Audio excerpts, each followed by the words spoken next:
It's getting cold outside, and the nights are getting darker. In the colder seasons, there's something cosy about old SNES RPGs. The sort of games you want to curl up with a mug of hot chocolate and play on a quiet night in. And one of the coziest is Final Fantasy Mystic Quest, also known as Mystic Quest Legend of the PAL regions. Oh, I can hear you scoff. This is a baby game for babies. So say the people using YouTube to watch and complain about Caillou. And of course you have all the ignorant pricks blaming Mystic Quest for Square not translating Final Fantasy V, which is completely bloody stupid and based entirely on circumstantial evidence. The fact is, Square was making this game for American players, regardless of whether or not 5 got an official translation. The idea was to make an entry-level RPG for beginners. Back then, role-playing games were a niche genre that hadn't taken off in the West just yet, although that could be because hardly any of the good ones got localized. So how does it hold up today? Like the original Dragon Quest, battles are very straightforward and simple, what you'd expect from a traditional JRPG. Melee attacks and magic spells. You can scroll through different weapon types with the L and R triggers. Some enemies are weak against specific weapon types. For example, these creepy trees from the story of Sleepy Hollow are weak against axes, so it's sort of like Mega Man, where it's easier if you have the right weapon for the right enemy. Though even if you lose, you can just restart the battle with no penalty. It's sort of like a Street Fighter game on replay. And speaking of Street Fighter, your health is displayed by a life bar by default. I personally prefer to set it to numbers, since the health bar only gives a vague idea of how close you are to losing, and I prefer to know exactly how much life I have left. There's no exploration of the overworld, instead it's points on a map, as in Super Mario World. Exploring towns and dungeons is fun, because not only can you jump, but all your weapons have an overworld function, like in the Legend of Zelda game. The claw helps you climb up rugged walls like Spider-Man, and later gets upgraded to what's literally the hookshot. Your sword can hit switches, and the axe can get rid of trees. You can even bomb holes in walls. Throwing explosives around is always fun. They incorporated a lot of action-adventure elements. This is a good idea since it gives you more to do than just fight monsters. Your companions are set to automatically attack, much like in the original PS2 release of Persona 3. However, unlike that game, Mystic Quest actually lets you set their commands to manual, which of course I did. That's because you're a big bossy boiler, laughed Thomas. A Super Nintendo game made for children got right what a hip, edgy game for the cutting-edge PS2 got wrong. What's that Sega was saying about how Nintendo don't? All in all, the gameplay is pretty solid. Obviously, it doesn't have the bells and whistles of later Final Fantasy games like limit breaks or learnable passive skills, but the battle system works well, and the simple but satisfying puzzle solving makes for a good experience. The graphics are decent, it's got a nice vibrant colour palette. Obviously, the sprites aren't as detailed or as expressive as those seen in Final Fantasy V or 6, but it's certainly a step up from 4. I especially like how our protagonist Benjamin just shrugs off all the random nonsense his friends get up to. There's some nice attention to detail with your enemies. They look more and more ravaged the less HP they have. The music is fantastic. Not surprising since Final Fantasy games always have amazing music. You've got the hair metal inspired battle theme, the whimsical opening tune, and the super chill town themes. So, good gameplay and good presentation. What about the plot? Well, for starters, the opening is great. Our hero runs up a mountain after his village is destroyed. Was it destroyed by an earthquake? No, deprivation and an incompetent city council. He meets a mysterious old man riding a cloud, as if it's as common a sight as a walking stick. The old man is apparently named White. Let's call him Whitey. The Focus Tower used to be a center of the world when this palooka called the Dark King blocked it off. You gotta mind. On second thought, let's not do that. There's only so much of that impression that my audience is willing to tolerate. Basically, he says I'm the chosen one who needs to find the 4 crystals to save the world. Then we're attacked by a behemoth. Great opening, starting with a boss fight right away. If this were a modern Final Fantasy, there'd be hours and hours of endless tutorials. Long, boring, long-winded tutorials. Even tutorials for reading the tutorials. But Mystic Quest throws you right into the action, swinging your sword around. After I kill the behemoth, White is pleasantly surprised. It seems he had a bet on this fight. So, what do I do now? Go for the crystals! Well, where are they? You figure it out! And then he buggers off! For a mentor, he's about as much use as a packet of M&Ms to a diabetic who's allergic to peanuts! We go to the level forest, but there's a tree in the way. A nearby garden gnome tells me to go to Forester to meet Kaylee, a tree hugger come lumberjack. So I go meet my Tinder date and we go grind for a bit. We trained until I was the same level as my companion. We also met this very nice couple who let me and Kaylee use their bed. What a great game!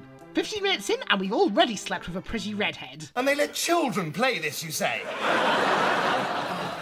So, the reason I spent a while grinding is because once you remove the offending tree, Kaylee gets poisoned and taken home.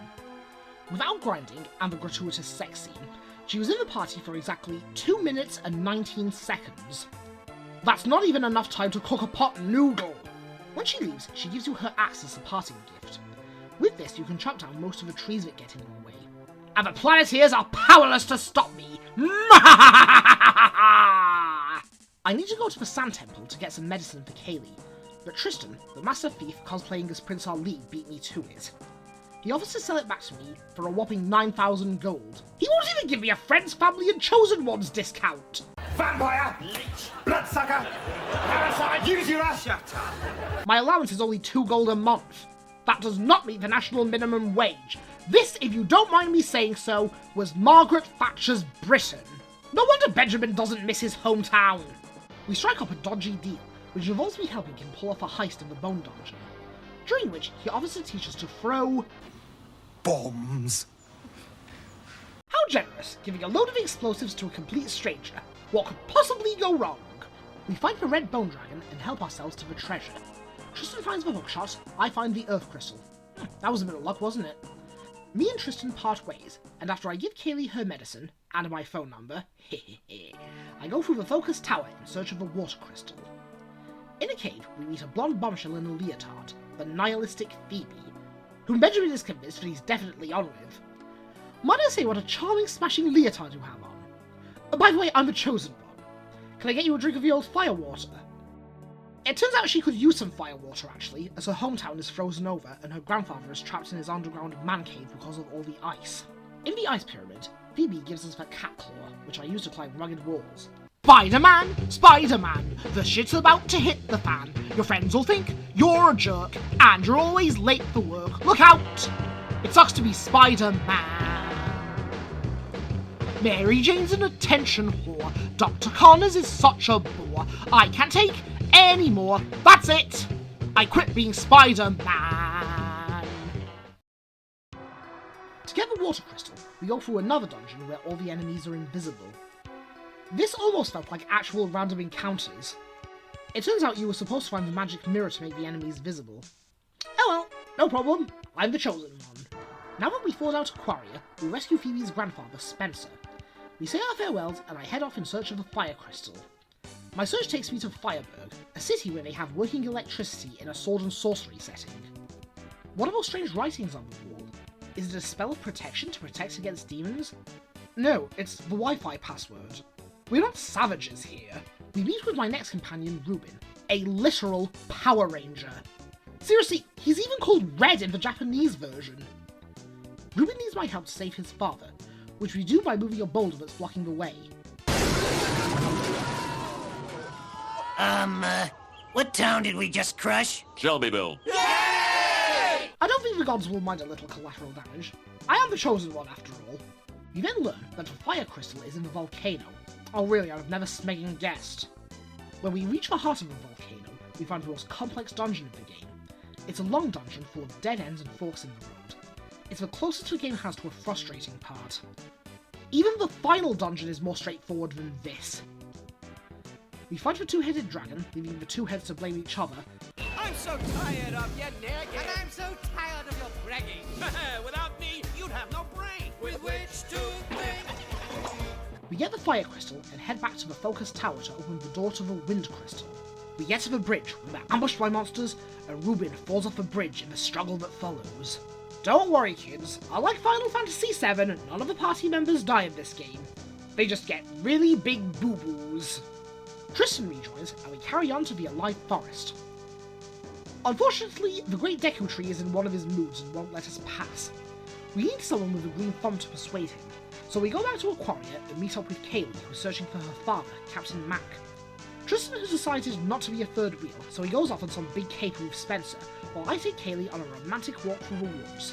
What a great wingman! Like the Great Deku Tree, there's a swarm of monsters inside him. Kaylee convinces him to let us inside to get rid of him, I can't help but feel that this inspired a similar dungeon in Golden Sun many years later. We kill the monsters, and unlike the Deku Tree, it doesn't end in tragedy. Do you remember that scene from Shakespeare's Macbeth where he thinks he's all invincible because they told him he wouldn't lose until the forest moves to his castle? Well, he must be feeling a right nitwit at the moment. We arrive in Windia. Does Breath of Fire have anything to do with this? We meet Otto, or to give him his full name, Otto Sid Birkenstein. Unfortunately, he can't help at the moment because his daughter is trapped, and the only way to reach her is with a device called the Rainbow Bridge Machine.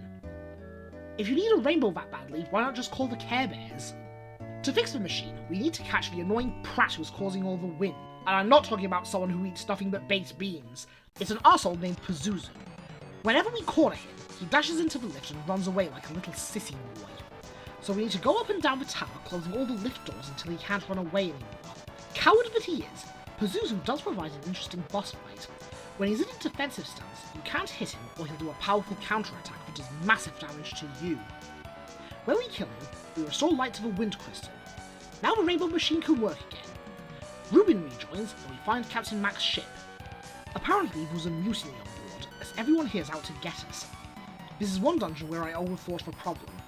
I was running around in circles for ages before I remembered that you can push blocks and barrels.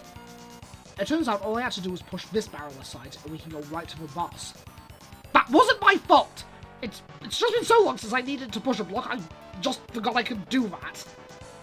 We find the good captain, giving him back his hat, and reuniting with Kaylee. Now it's time for the final battle.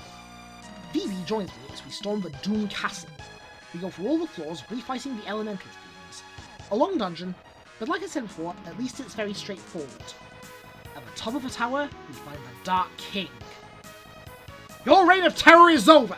I am the chosen one sent to vanquish you in the ancient prophecy! Ancient prophecy? Ha!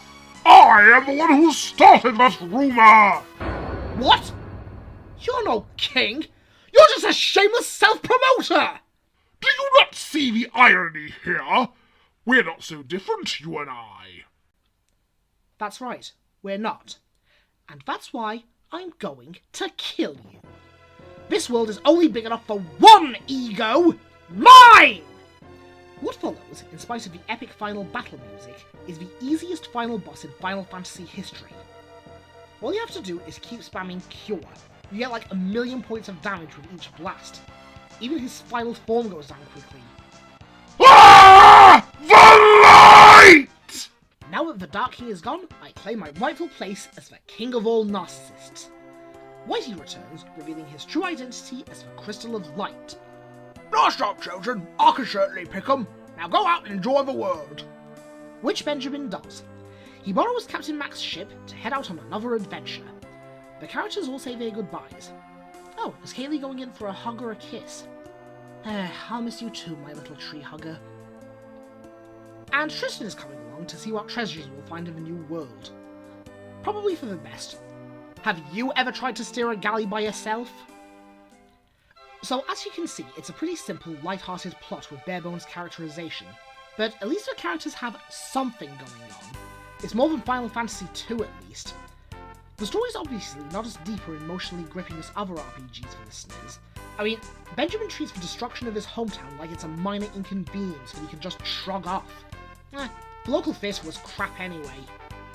You might have heard some internet celebrities complaining about this game, but the fact is, it's nowhere near as bad as they make it out to be. It was just made for a very specific audience. Like, those people who complain about children's films being aimed at actual children, and not 45-year-old virgins. Despite the simplicity, I honestly had a really good time with this game.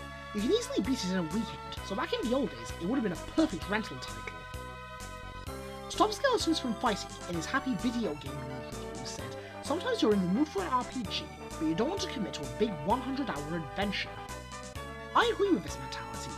It's like, sometimes you're in the mood for spaghetti, but you don't want to spend all that time chopping the vegetables, browning the meat, reducing the sauce, or waiting 12 minutes for the pasta to cook.